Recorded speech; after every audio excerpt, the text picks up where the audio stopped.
Hi, I just want to do a introductory PowerPoint to some of the stuff we'll do in this class.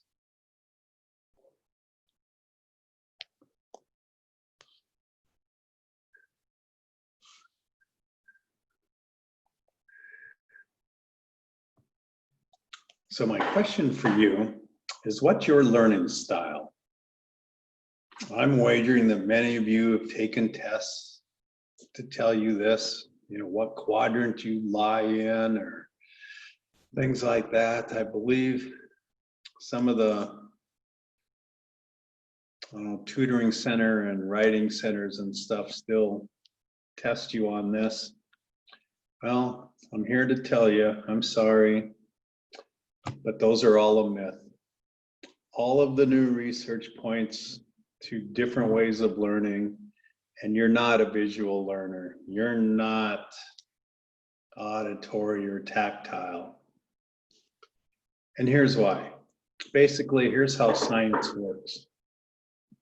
Here's an example. So way back when, demons caused sickness, and that's what everybody thought. And so that's when they would use leeches to bleed people and stuff like that to get rid of the demons. Well, then science came along, and all of this new evidence started pointing towards something else, germ theory. And so the old theory couldn't reconcile itself with the new evidence, therefore it had to go away. That's what has happened with the learning styles theory. It's gone away, it's been replaced. Cognitive science, child psychology, all have moved on because there's evidence for other ways that children learn. So I used to do Lesch's model, and it's all about multiple representations and all the connections between them. And even this has now been altered or modified as the research grows. So instead of Lesch's model, I'm going to now use this multiple representations. I'll always use that, but I'm going to refer to this new model.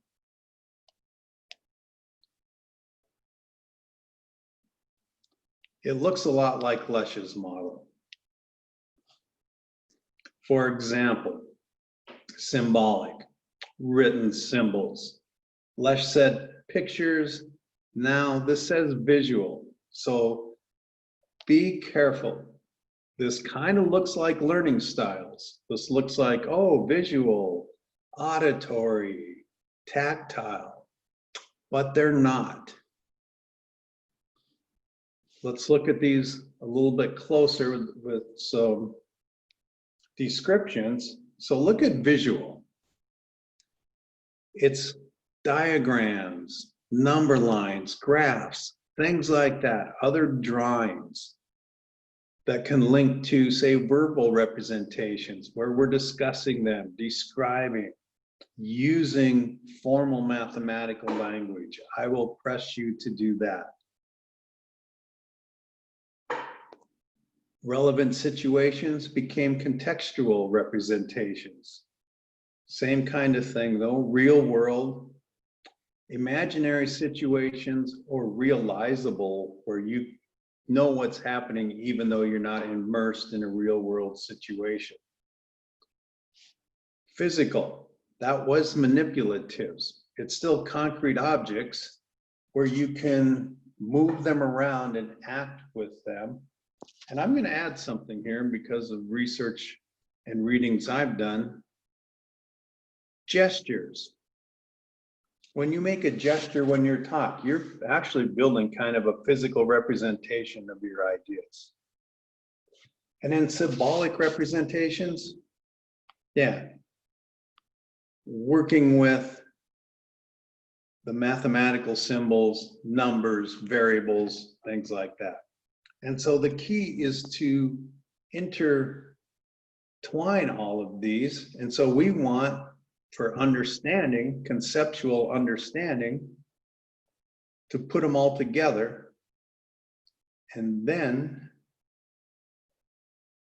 we can understand math better. Oops, sorry about that. So here's what we do in this class. Look at a problem like this. You're working with an elementary child. You have 3 candy bars and your mother gives you 2 more. How many do you have now? Well, certainly that's contextual. It's imaginary, but realizable. Okay, I read it aloud. I would be talking to a child about their thinking, certainly discussing stuff.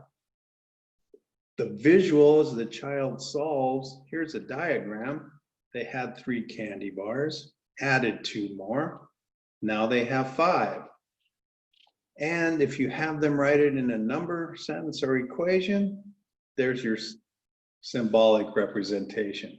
So all of those tied together helps build conceptual understanding. Same thing here, the chip model. These are actually physical chips, which you may have to make yourself. But again, the same thing. But now the child can have, oh, I've got a group of 3 things here, can add 2 more, count them up, and represent symbolically the exact same equation. One more. Same problem, different visual. Now they're doing a number line model. So that's this course in a nutshell. We're going to look at all these different models that link together because math is not just symbols.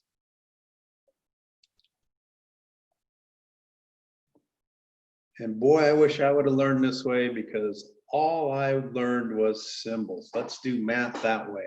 Let's go straight from the problem to the symbols.